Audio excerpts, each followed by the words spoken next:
Chapitre 106. Dans la maison de Cana. Dans la maison de Cana, c'est la fête pour la venue de Jésus, et une fête peu inférieure à celle qu'il y eut pour les noces miraculeuses. Il manque les musiciens. Il n'y a pas d'invités. La maison n'est pas enguirlandée de fleurs et de verts rameaux. Il n'y a pas de table pour des hôtes nombreux, ni le majordome près des crédences et des jarres remplies de vin. Mais tout est dépassé par l'amour que maintenant on donne dans sa juste forme et sa juste mesure, c'est-à-dire non pas à l'hôte, peut-être un peu parent, mais qui n'est jamais qu'un homme, mais à l'hôte, maître dont on connaît et reconnaît la vraie nature, et dont on révère la parole comme une chose divine. Aussi, les cœurs de Cana aiment avec tout eux-mêmes le grand ami qui s'est présenté avec son habit de lin à l'entrée du jardin, au milieu de la verdure du sol et de la rougeur du crépuscule, embellissant toutes choses par sa présence, communiquant sa paix non seulement aux âmes auxquelles il adresse son salut, mais jusqu'aux choses. Vraiment, il semble s'étendre partout où se tourne son œil bleu, un voile de paix solennelle et pourtant joyeuse. La pureté et la paix s'écoulent de ses pupilles comme la science de sa bouche et l'amour de son cœur. Pour qui lira ces pages, ce que je dis paraîtra peut-être impossible, et pourtant le même lieu qui, avant l'arrivée de Jésus, était un endroit ordinaire, ou bien un endroit où un mouvement affairé exclut la paix qu'on suppose étrangère à l'agitation du travail, ce lieu, dès qu'il se présente, s'ennoblit, et le travail lui-même prend un je ne sais quoi d'ordonné, qui n'exclut pas la présence d'une pensée surnaturelle qui se fonde avec le travail manuel. Je ne sais si je m'explique bien. Jésus n'est jamais renfrogné, pas même aux heures de plus grand ennui pour quelque événement qui lui arrive, mais il est toujours majestueusement digne, et il communique cette dignité surnaturelle au cadre où il se meut. Jésus n'est jamais d'une gaieté étourdissante, ni pleurnicheur, avec une figure déformée par le rire, ni un hypocondriaque, même au moment de plus grande joie ou de plus grand découragement. Son sourire est inimitable. Aucun peintre ne pourra jamais le reproduire. Il semble que ce soit une lumière qui émane de son cœur, une lumière radieuse aux heures de plus grande joie pour une âme qui se rachète ou une autre qui s'approche de la perfection. Un sourire, je dirais, couleur de rose, quand il approuve les actions spontanées de ses amis ou de ses disciples, et il se réjouit de leur voisinage. Un sourire azuré, toujours pour rester dans les couleurs. Angélique quand il se penche sur des enfants pour les écouter, les instruire, les bénir. Un sourire tempéré par la pitié quand il regarde quelque misère de la chair ou de l'esprit. Enfin, un sourire divin quand il parle du père ou de sa mère, ou qu'il regarde et écoute cette mère très pure. Je ne puis dire l'avoir vu hypocondriaque, même aux heures de plus grand déchirement, dans les tortures de la trahison, dans les angoisses de la sueur de sang, dans les affres de la passion. Si la tristesse submerge l'éclat très doux de son sourire, cela ne suffit pas pour effacer cette paix qui semble un diadème de gemmes paradisiaques qui resplendit sur son front sans rides et éclaire de sa lumière toute sa divine personne. Et ainsi, je ne puis dire l'avoir jamais vu s'abandonner à une gaieté excessive. Pas étranger à un franc éclat de rire, si les circonstances le demandent, il reprend tout de suite après sa sérénité pleine de dignité. Mais quand il rit, il rajeunit prodigieusement au point de prendre le visage d'un jeune de 20 ans, et il semble que le monde rajeunisse par l'effet de son beau rire franc, sonore nuancée. Je ne peux pas dire non plus lui avoir vu faire les choses avec hâte. Qu'il parle ou qu'il se meuve, il le fait toujours paisiblement, sans être jamais lent ou nonchalant. C'est peut-être parce que, grand comme il l'est, il peut faire de grands pas sans pour cela se mettre à courir pour faire beaucoup de chemin, et parce qu'également il peut atteindre avec facilité les objets éloignés sans avoir besoin de se lever pour les atteindre. Il est certain que jusque dans ses gestes il a l'air majestueux d'un grand seigneur. Et la voix, voilà, cela fait presque 2 ans que je l'entends parler, et pourtant parfois je perds le fil de ce qu'il me dit, tellement je me plonge dans l'étude de sa voix.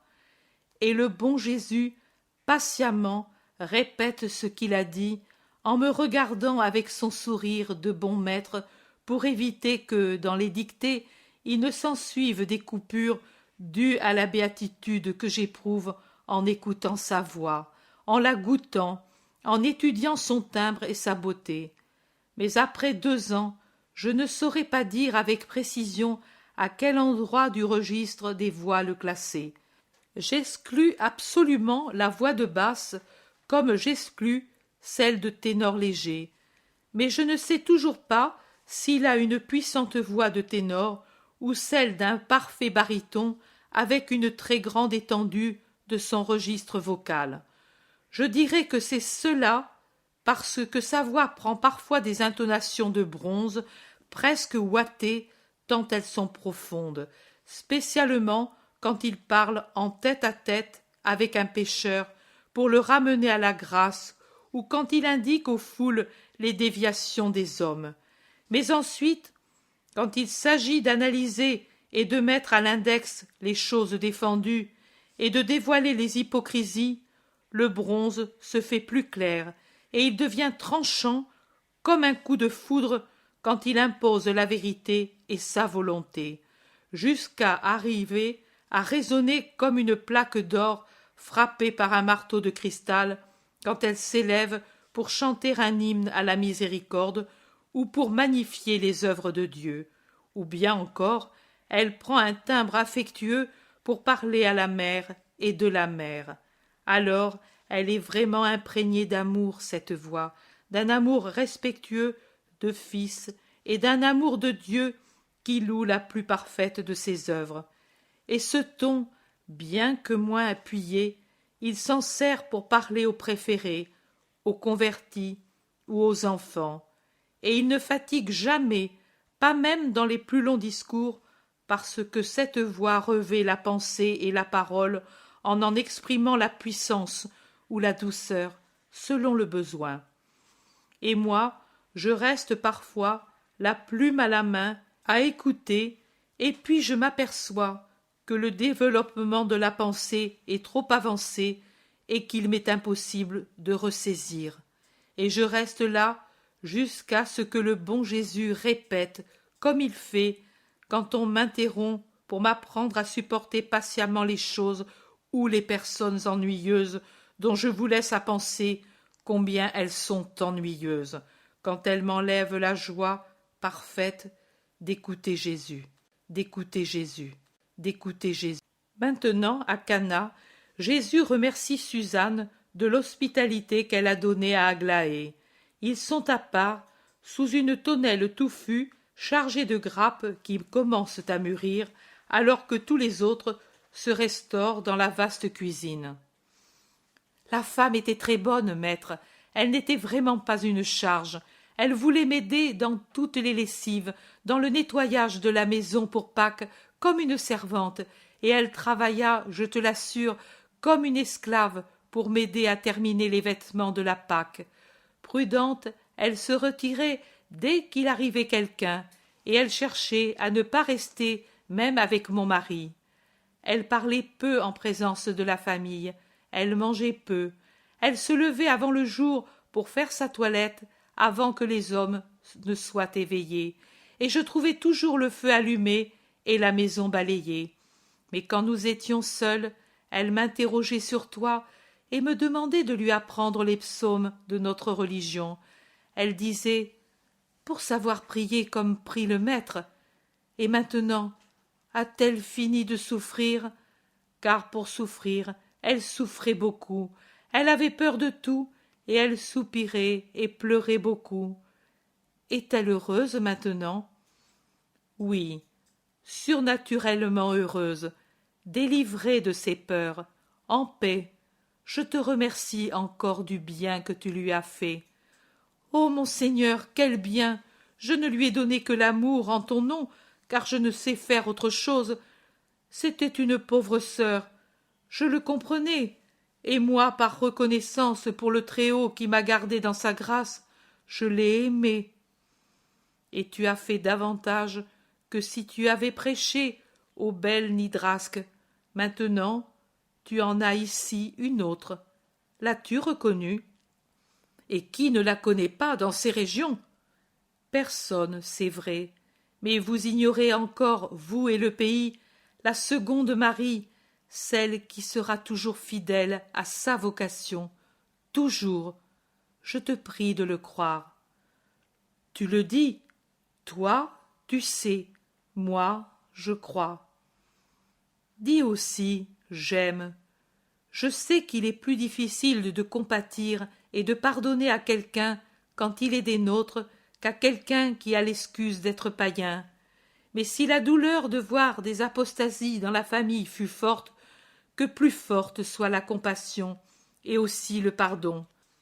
Moi, j'ai pardonné pour tout Israël, termine Jésus en détachant les mots.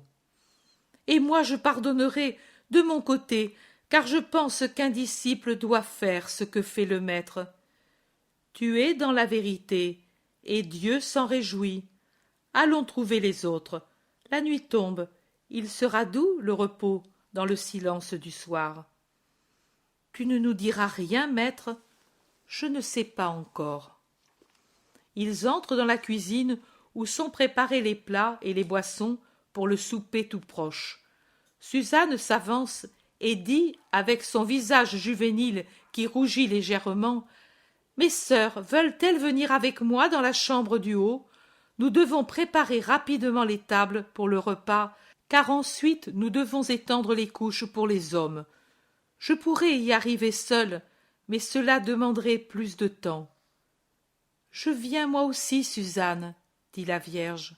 « Non, nous y suffirons, et cela servira à faire connaissance, car le travail unit comme des frères. » Elles sortent ensemble, pendant que Jésus, après avoir bu de l'eau mélangée à je ne sais quel sirop, va s'asseoir avec la mère, les apôtres et les hommes de la maison, au frais, sous la tonnelle, pour laisser libres les servantes et la patronne âgée de terminer les préparatifs du repas.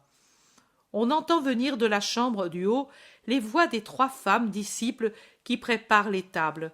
Suzanne raconte le miracle survenu à ses noces, et Marie de Magdala répond « Changer l'eau en vin, c'est fort, mais changer une pécheresse en disciple, c'est encore plus fort. Dieu veuille que je fasse comme ce vin, que je devienne meilleure. » N'en doute pas, il change tout d'une manière parfaite. Il y en a eu une ici, et de plus une païenne, convertie par lui dans ses sentiments et dans sa foi. Peux-tu douter que cela n'arrive pas pour toi, qui appartiens déjà à Israël? Une femme? Jeune? Jeune, très belle. Et où est-elle maintenant? Demande Marthe. Seul le Maître le sait. Ah! Alors c'est celle dont je t'ai parlé. Lazare était chez Jésus ce soir-là, et il a entendu les paroles dites pour elle. Quel parfum il y avait dans cette pièce! Lazare l'a conservé dans ses vêtements pendant plusieurs jours, et pourtant Jésus a dit que le cœur de la convertie le dépassait par le parfum de son repentir. Qui sait où elle est allée? Dans la solitude, je crois. Elle vit dans la solitude, et c'était une étrangère. Moi ici, et je suis connue. Son expiation dans la solitude, la mienne de vivre au milieu du monde qui me connaît. Je n'envie pas son sort parce que je suis avec le Maître, mais j'espère pouvoir l'imiter un jour pour être sans rien qui me distrait de lui. Tu le quitterais? Non, mais lui dit qu'il s'en va, et alors mon esprit le suivra. Avec lui, je peux défier le monde. Sans lui, j'aurais peur du monde. Je mettrai le désert entre le monde et moi. Et Lazare et moi, comment ferons-nous? Comme vous avez fait dans la douleur, vous vous aimerez et vous m'aimerez, et sans rougir, parce qu'alors vous serez seuls, mais vous saurez que je suis avec le Seigneur, et que dans le Seigneur je vous aimerai. Elle est forte et nette, Marie, dans ses résolutions, dit Pierre qui a entendu. Et le zélote répond, c'est une lame droite, comme son père. Elle a les traits de sa mère, mais l'esprit indomptable de son père. Et la femme à l'esprit indomptable descend maintenant rapidement pour dire à ses compagnons que les tables sont prêtes. Les tables sont prêtes. Les tables sont... La campagne disparaît dans la nuit sereine, mais pour l'instant sans lune. Seule une légère clarté qui vient des étoiles fait apparaître les masses sombres des arbres et les masses blanches des maisons. Rien d'autre.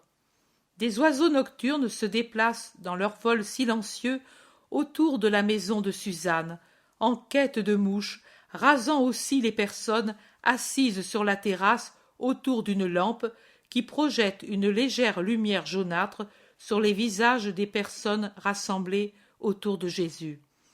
Marthe, qui doit avoir grand-peur des chauves-souris, jette un cri chaque fois que l'une d'elles l'effleure.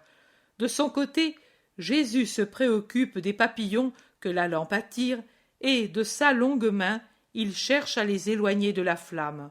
« Ce sont des bêtes absolument stupides, les unes comme les autres, » dit Thomas. « Les premières nous prennent pour des mouches, les secondes prennent la flamme pour un soleil, et s'y brûlent, elles n'ont même pas l'ombre d'une cervelle. »« Ce sont des animaux, tu veux qu'ils raisonnent ?» dit l'Iscariote. « Non, je voudrais qu'elles aient au moins l'instinct. » « Elles n'ont pas le temps de l'acquérir. Je parle des papillons, car au premier essai, ils sont bel et bien morts. L'instinct s'éveille et se développe après les premières surprises douloureuses, commente Jacques d'Alphée. Et les chauves-souris, elles devraient l'avoir, car elles vivent des années. Elles sont stupides, voilà, réplique Thomas. Non, Thomas, pas plus que les hommes. Même les hommes semblent souvent de stupides chauves-souris. Ils volent, ou plutôt ils volettent, comme s'ils étaient ivres autour de choses qui ne servent qu'à faire souffrir. Voilà, mon frère, en agitant son manteau, en a abattu une. Donnez-la-moi, dit Jésus. Jacques de Zébédée, au pied duquel est tombée la chauve-souris qui, maintenant étourdie, s'agite sur le sol avec des mouvements désordonnés, la prend avec 2 doigts par une des ailes membraneuses et, la tenant en l'air, comme si c'était un chiffon sale, la met sur les genoux de Jésus. La voilà, l'imprudente. Laissez-la faire, et vous verrez qu'elle se ressaisit, mais ne se corrige pas. Un singulier sauvetage, maître.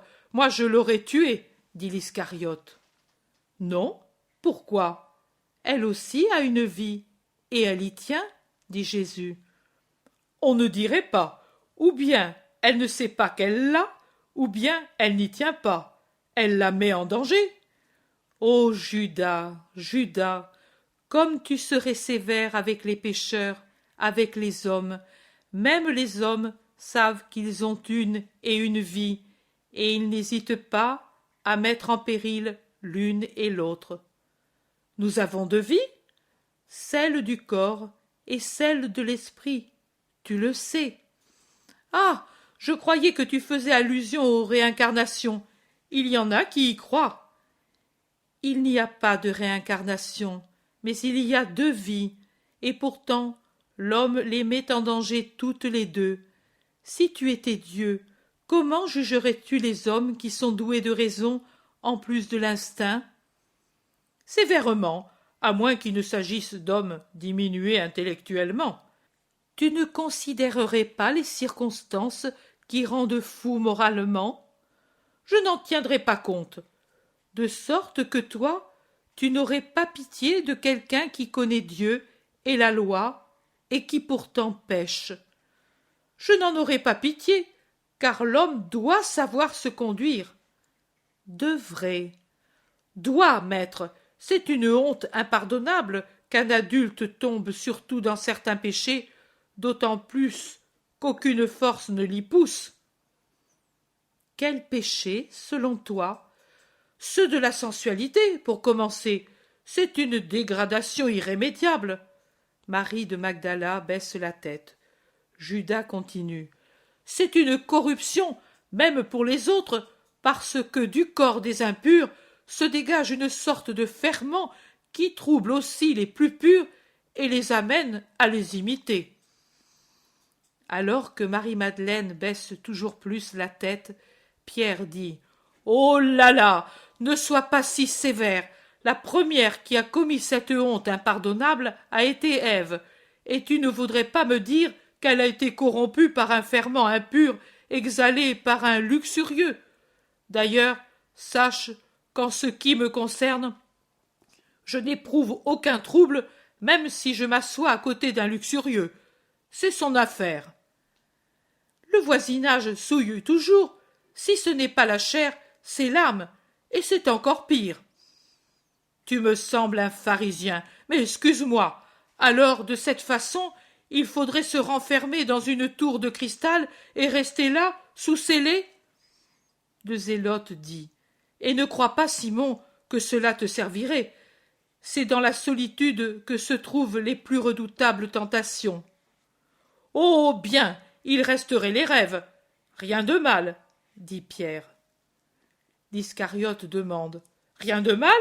Mais ne sais-tu pas que la tentation influence l'imagination et pousse celle-ci à rechercher un moyen pour satisfaire de quelque façon les cris de l'instinct, et ce moyen ouvre la voie à un raffinement dans le péché où la sensualité s'unit à la pensée? Je ne sais rien de cela, cher Judas. C'est peut-être parce que je n'ai jamais été porté, comme tu dis, à réfléchir sur certaines choses. Je vois, me semble-t-il, que nous sommes partis loin des chauves-souris et qu'il vaut mieux que tu ne sois pas Dieu. Autrement, avec ta sévérité, tu resterais seul au paradis. Qu'en dis-tu, maître? Qu'en dis-tu, maître? Qu'en dis-tu? Je dis qu'il est bien de ne pas être trop absolu. En effet, les anges du Seigneur entendent les paroles des hommes et les notent sur les livres éternels, et il pourrait être déplaisant un jour de s'entendre dire « qu'il te soit fait comme tu as jugé ». Je dis que si Dieu m'a envoyé, c'est parce qu'il veut pardonner toutes les fautes dont un homme se repent, sachant combien l'homme est faible à cause de Satan. Judas, réponds-moi, admets-tu que Satan puisse posséder une âme de façon à exercer sur elle une coercition qui diminue son péché aux yeux de Dieu? Non, je ne l'admets pas. Satan ne peut attaquer que la partie inférieure. Mais tu blasphèmes, Judas de Simon, disent presque ensemble le zélote et Barthélemy. Pourquoi? En quoi? En démentant Dieu et le livre. On y lit que Lucifer attaqua aussi la partie supérieure, et Dieu, par la bouche de son Verbe, nous l'a dit un nombre infini de fois, répond Barthélemy. Il est dit aussi que l'homme possède le libre arbitre, ce qui signifie que sur la liberté humaine de la pensée et du sentiment, Satan ne peut exercer sa violence. Dieu ne le fait pas non plus. Le zélote réplique « Dieu, non, parce qu'il est ordre et loyauté, mais Satan, oui, parce qu'il est le désordre et la haine. » La haine n'est pas le sentiment opposé à la loyauté. Tu parles mal. Je parle bien, car si Dieu est loyauté, et pour cette raison il ne manque pas à la parole qu'il a donnée de laisser l'homme libre de ses actions, le démon ne peut mentir à cette parole puisqu'il n'a pas promis à l'homme le libre arbitre. Mais il est pourtant vrai qu'il est la haine, et que pour cette raison il s'attaque à Dieu et à l'homme, et qu'il s'y attaque en assaillant la liberté intellectuelle de l'homme, outre sa chair, et en conduisant cette liberté de penser à l'esclavage, à des possessions pour lesquelles l'homme fait des choses qu'il ne ferait pas s'il était délivré de Satan, soutient le zélote. Je ne l'admets pas. Mais les possédés alors, tu nies l'évidence, crie Jude Thaddée. Les possédés sont sourds ou muets, ou fous, pas luxurieux. Tu ne penses qu'à ce vice, dit ironiquement Thomas, parce qu'il est le plus répandu et le plus avilissant. Ah, je croyais que c'était celui que tu connaissais le mieux, dit Thomas en riant. Mais Judas bondit sur ses pieds comme pour réagir, puis il se domine et descend l'escalier pour s'éloigner à travers champs. Un silence, puis André dit « Son idée n'est pas complètement fausse. On dirait qu'en fait, Satan n'exerce sa possession que sur les sens, les yeux, l'ouïe, la parole et sur le cerveau. Mais alors, maître, comment expliquer certaines perversions? Ce ne sont peut-être pas des possessions. Un d'Horace, par exemple. Un d'Horace, comme tu dis, pour ne pas manquer de charité envers personne, et que de cela Dieu te récompense, ou bien une Marie, comme tous nous pensons, à commencer par elle, après les allusions claires et vraiment pas charitables de Judas, sont ceux qui sont possédés plus complètement par Satan, qui étend son pouvoir sur les trois grandes puissances de l'homme, les possessions les plus tyranniques et les plus subtiles, dont se libèrent seulement ceux qui sont toujours assez peu dégradés dans leur esprit pour savoir encore comprendre l'invitation de la lumière. D'Horace n'était pas un luxurieux, mais malgré cela, il ne sut pas venir au libérateur. En cela se trouve la différence, alors que pour ceux qui sont lunatiques et muets, sourds ou aveugles, par l'action du démon, les parents cherchent et pensent à me les amener. Pour ceux qui sont possédés dans leur esprit, il n'y a que leur esprit qui s'occupe de chercher la liberté. À cause de cela, ils reçoivent le pardon en plus de leur libération, parce que leur vouloir a d'abord commencé la dépossession du démon. Et maintenant, allons nous reposer. Marie, tu sais ce que c'est que d'être prise. Prie pour ceux qui se prêtent par intermittence à l'action de l'ennemi en commettant le péché et en faisant souffrir. Oui, mon maître, et sans rancœur. La paix à tous. Laissons ici la cause de tant de discussions. Les ténèbres avec les ténèbres, dehors, dans la nuit. Et nous, rentrons pour dormir sous le regard des anges. Et il dépose sur un banc la chauve-souris qui fait ses premières tentatives de vol, et il se retire avec les apôtres dans la chambre du haut, pendant que les femmes et les propriétaires de la maison s'en vont en bas.